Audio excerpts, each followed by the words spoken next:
Hello everyone, cooking passion পিয়ালিতে তোমাদের সকলকে জানাই আরও একবার স্বাগত। চলে এসেছি পিয়ালি রান্নাঘরে। পিয়ালি আজকে কী রান্না করবে সেটা প্রথম থেকে শেষ পর্যন্ত পুরোটা দেখো। একদম ইউনিক একটা রেসিপি। তো আজকের এই রেসিপিটার জন্য কী লাগছে, প্রথমেই আমি একটা বাটিতে গরম জল করে নিয়েছি। এবার তার মধ্যে দিয়ে দেবো সয়াবিনগুলো দিয়ে ভালো করে ফুটিয়ে নেব।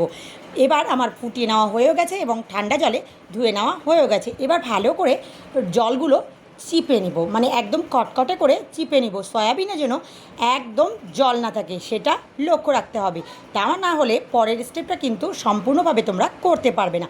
তো আমার প্রত্যেকটা সয়াবিন হয়ে গেছে এরকম চিপে নেওয়া। এবার একটা মিক্সিতে দিয়ে দেব এবং মিক্সিতে একটা পেস্ট বানিয়ে নেব। এখানে কিন্তু কোনো রকম জল দেওয়া যাবে না, একদম কটকটে একটা পেস্ট বানিয়ে নিতে হবে।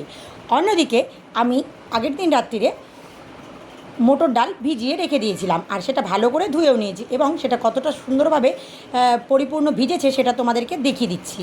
এবার এটা একটা মিক্সিতে দিয়ে পেস্ট করে নেব, একদম কটকটে একটা পেস্ট। এবার আমি প্রথমে সয়াবিনের পেস্টটা দিয়ে দেবো, তারপরে দিয়ে দেবো মটর ডালের পেস্টটা। আর এখানে কিন্তু মটর ডালটাই ইউজ করবে, তাহলে কিন্তু খেতে ভারী সুন্দর লাগে। তো দেখো কতটা কটকটে করে আমি এখানে পেস্ট করে নিয়েছি। এই দেখো একদম কিন্তু জল নেই, জল থাকলে কিন্তু চলবে না বন্ধুরা। এবার দিয়ে দেবো এর মধ্যে কিছুটা পরিমাণ গোলমরিচের গুঁড়ো, আর দিয়ে দেবো এর মধ্যে কিছুটা পরিমাণ লবণ, শুকনো লঙ্কার গুঁড়ো, আর দিয়ে দেবো হলুদ গুঁড়ো। আমি এখানে কাশ্মীরি লাল লঙ্কার গুঁড়োটাই ইউজ করেছি। এবার ভালো করে একসাথে সমস্ত কিছু দিয়ে মেখে নিতে হবে। আমার কিন্তু মেখে নেওয়া হয়েও গেছে, এখানে কিন্তু কোনো জল ইউজ করবে না বন্ধুরা। তো দেখো কটকটে করে মেখে নিয়েছি। এইবার এইরকম দুটো কলা পাতা আমি কেটে নিয়েছি। বড় হলে তোমরা একটা কলা পাতাতেই করতে পারবে। আমার বাড়ির সামনে টবে আমি কলা গাছ লাগিয়েছি, সেখান থেকে ছোটো ছোটো দুটো পাতা আমি কেটে নিয়েছি। এবার এর মধ্যে বেশ কিছুটা সর্ষের তেল আমি দিয়ে পাতাগুলোকে মাখিয়ে নেব। পাতাগুলোকে প্রথমে ভালো করে ধুয়ে শুকিয়ে নিতে হবে, তারপরেই কিন্তু তেল দিতে হবে। অন্যদিকে একটা ফুটো ছিদ্রওয়ালা পাত্র নিতে হবে, আর ওর উপরে কলা পাতাটা দিয়ে দিতে হবে। দিয়ে যেই পেস্টটা আমি বানিয়েছিলাম মানে ডাল আর সয়াবিনের, সেই পেস্টটা দিয়ে ভালো করে চেপে চেপে চারিদিকে একটা গোলাকার বানিয়ে নেব। আর সেটা একটু ধীরে ধীরে করতে হবে। করে দেখো আমার শেপ দেওয়া হয়ে গেছে একটা গোল। এইবার আর কতটা সুন্দর লাগছে। এখানে কিন্তু জলটা এই কারণেই আমি দিতে বারণ করেছিলাম, জল যদি বেশি হয়ে যায় তাহলে চারিদিকে কিন্তু ছড়িয়ে যাবে। আর যদি জল কম থাকে, অন্যদিকে একটা কড়াই আমি জল দিয়েছি, এবার একটা স্ট্যান্ড বসিয়েও দিয়েছি এবং জলটা গরমও হয়ে গেছে। এবার আমি এই কলাপাতার মধ্যে যে পেস্টটা দিয়ে নিয়েছিলাম সেটা আমি দিয়ে দিয়েছি, আর ঢাকনা দিয়ে 20 থেকে 25 মিনিটের মতো ভাপিয়ে নেব। 20 থেকে 25 মিনিট ভাপিয়ে নিলেই কিন্তু বন্ধু আমাদের এই রেডি রেসিপিটা, প্রথম স্টেপ। তো দেখো কতটা ভাপ বেরোচ্ছে, আমি থালাটা ওঠানোর সঙ্গে সঙ্গে তোমাদেরকে দেখিয়ে দিচ্ছি। আর এইবার আমি দেখাচ্ছি, ওফ এত সুন্দর একটা কলা পাতার গন্ধ বেরোচ্ছে বন্ধুরা, কি বলবো তোমাদের। তো সেই জন্য এটা কলা পাতায় করবে, খেতে কিন্তু ভীষণ ভালো হয়। কলা পাতাটাও কিন্তু অনেকটা নেতিয়ে পড়েছে ভাবের ফলে। এবার একটা কাঁটা চামচ নেব চেক করার জন্য যে আমার এইটা রেডি হয়েছে কি না। হ্যাঁ দেখো একদমই কিন্তু কোনো রকম কিছু কাঁটা চামচে লেগেনি, তার মানে এটা রেডি হয়ে গেছে। এবার ঠান্ডা করতে রেখে দিয়েছি। আমি আধ ঘন্টা পরে ঠান্ডা করার আধ ঘন্টা পরে তোমাদের সামনে ফিরে এলাম। দেখো কতটা কটকটে হয়েছে, মানে একদম কিন্তু সুন্দরভাবে সেদ্ধ হয়ে গেছে। এবার একটা ছুরি নেব, আর ছুরি নিয়ে এই রকম লম্বা লম্বা করে পিস পিস করে কেটে নেব। আজকের এই রেসিপিটা কিন্তু একদম ইউনিক বন্ধুরা। নিরামিষ একঘেয়েমি খেতে কারোরই ভালো লাগে না, তো তাই এই রকম যদি নিরামিষের মধ্যে একটু নতুনত্ব থাকে তাহলে কিন্তু খেতে বেশ মজাদার লাগে। আর বাড়ির সবাই খেয়ে খুব তৃপ্তও হবে, আর কেউ বিরক্তও হবে না নিরামিষ খেতে। তো সেই জন্য তো চলো কথা না বেরিয়ে এক এক করে সমস্ত আমি ধোকলাগুলোই কেটে নেব। এটার নাম হচ্ছে সয়াবিনের ধোকলা। আর এই ধোকলাগুলো এখন সুন্দর করে ছোট ছোট পিস করে কেটে নিতে হবে। আমি এক একটা করে সমস্তটাই কেটে নিলাম, আর তোমাদেরকে একদম কাছ থেকে দেখানোর চেষ্টা করছি এটা একদম পরিপূর্ণ হয়েছে কি না। তো দেখো তোমরা একদম কাছ থেকে দেখো, এটা কিন্তু ভেতর থেকে পুরো ভাপ হয়ে গেছে, মানে সেদ্ধ হয়ে গেছে। এবার এগুলো একটা পাত্রে তুলেও নিয়েছি। এবার এগুলো জাস্ট একটা কড়াইয়ে তেল দিয়ে ভেজে নেব। এগুলো কিন্তু এমনিও চায়ের সঙ্গে স্ন্যাক্স হিসাবেও তোমরা খেতে পারো।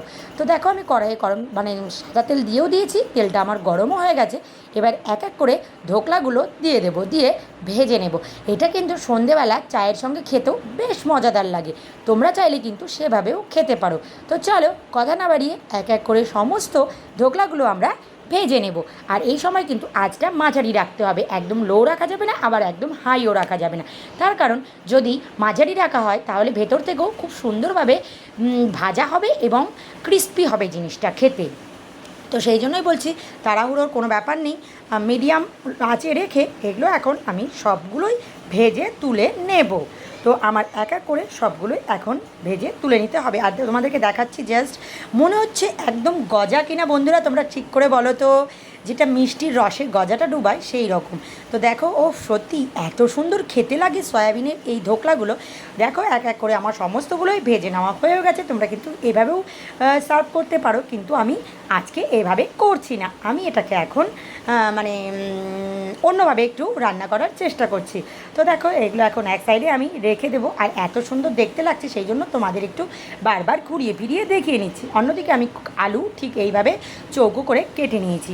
এই আলুগুলো এখন আমি কড়াইয়ের মধ্যে তেলে ভেজে নেব লালচে করে। প্রথমে আলু দিয়ে দিলাম, তারপরে দিয়ে দিতে হবে লবণ আর হলুদ গুঁড়ো। লবণ আর হলুদ গুঁড়ো দেওয়া হয়ে গেলে এবার আমি সুন্দর করে একটু এইরকম নাড়াচাড়া করে ভেজে নেব। আমার কিন্তু নাড়াচাড়া করে লালচে করে ভেজে নেওয়া হয়েও গেছে। এবার আমি আলুগুলো তুলে নেব। আর আলুগুলো তুলে নেওয়ার পরে যে তেলটা থাকবে সেই তেলটাই আমি ব্যবহার করব। দেখো ওই তেলের মধ্যে এখন দিয়ে দেবো শুকনো লঙ্কা, কাঁচা লঙ্কা, তেজপাতা, এলাচ, দারচিনি দিয়ে ফোড়ন দিয়ে দিলাম। আর খুব সুন্দর একটা গন্ধ বেরিয়েছে। এবার দিয়ে দেবো গোটা জিরে।